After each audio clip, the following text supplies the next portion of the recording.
આપણી સાથે ઇન્ડસ્ટ્રીયલ એસોસિએશનના પ્રમુખ જયંતિ સરધારા સતત જોડાયેલા છે. એમની પાસે જઈશું. જયંતિભાઈ, એમએસએમઈ સેક્ટર કે જે ખરેખર જ્યારે આપણે જીડીપીની વાત કરતા હોય, દેશના જીડીપીમાં તેમાં સૌથી મોટો ભાગ ધરાવતો હોય છે. લોકલ ફોર વોકલ કે પછી સ્ટાર્ટઅપની વાત હોય કે પછી અલગ અલગ જે પણ યોજનાઓ ચાલી રહી છે, એ તમામ યોજનાઓને લઈને ઘણી એવી ફરિયાદો હતી. પણ આ વખતનું જે બજેટ જાહેર કરવામાં આવ્યું છે, તમને લાગે છે કે એમએસએમઈ સેક્ટરમાંથી જે ફરિયાદો હતી તેને દૂર કરવાનું કામ કરી શકે છે? કેમ કે જુઓ, ક્રેડિટ લિમિટ વધારવામાં આવી છે, ક્રેડિટ કાર્ડનું પ્રાયોજન કરવામાં આવ્યું છે, જે લોન મળવાની છે તે લોનની તેની જે આંકડો છે તે પણ વધારવામાં આવ્યો છે. એટલે લાગે છે કે જો આપણે માઇક્રો અહીંયા થિંકિંગ કરીએ તો આ જે યોજનાઓ અથવા જે રાહત આપવામાં આવી છે તે એમએસએમઈ સેક્ટર માટે ખૂબ જ ફાયદાકારક થશે.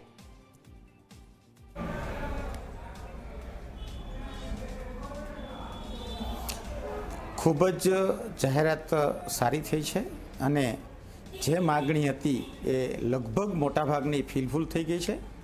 એટલે એમએસએમઈને આ બજેટથી બૂસ્ટ મળશે એ મને 100% આશા છે. બિલકુલ. ખાસ કરીને આપણે રાજકોટની વાત કરીએ. રાજકોટથી લઈને સૌરાષ્ટ્રના જેટલા પણ નાના નાના ઉદ્યોગો છે કે જ્યાં ખરેખર ઘણી બધી પ્રોબ્લેમ્સ ચાલી રહી હતી, આશા અપેક્ષા એ તમામ ઉદ્યોગકારો ખૂબ જ વધારે રાખી રહ્યા હતા. જેવી રીતે રાજકોટમાં વાત કરીએ તો એન્જિનિયરિંગ ક્ષેત્રે ઘણા બધા ઉદ્યોગો ત્યાં આગળ ધમધમી રહ્યા છે. તો શું આશા હતી અને એ આશા પર કેવી રીતે આ બજેટ યોગ્ય રીતે ખરું ઉતર્યું હોય એવું લાગી રહ્યું છે?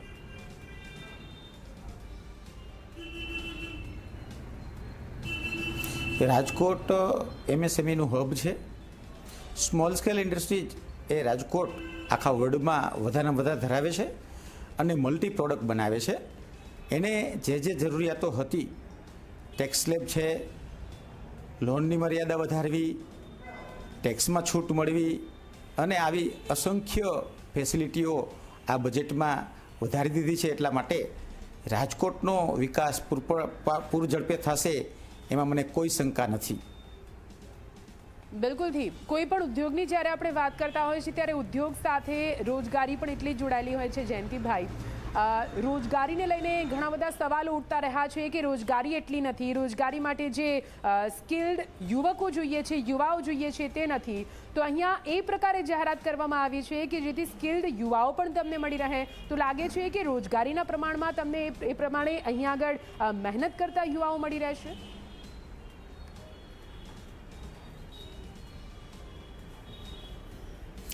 રોજગારીની બાબતમાં રાજકોટમાં રોજગારી છે જ, પણ જ્યારે કોઈ સ્પેશિયલ પ્રોડક્ટ બનાવવાની હોય અને એમાં સ્કિલ્ડ યુવાનોની અછત રાજકોટ સતાવે છે. એમાં ઘણા કારણો છે, પણ આ બજેટમાં અંશતઃ અમુક જે પ્રોબ્લેમ છે એ સોલ્વ થશે એવું મને લાગે છે.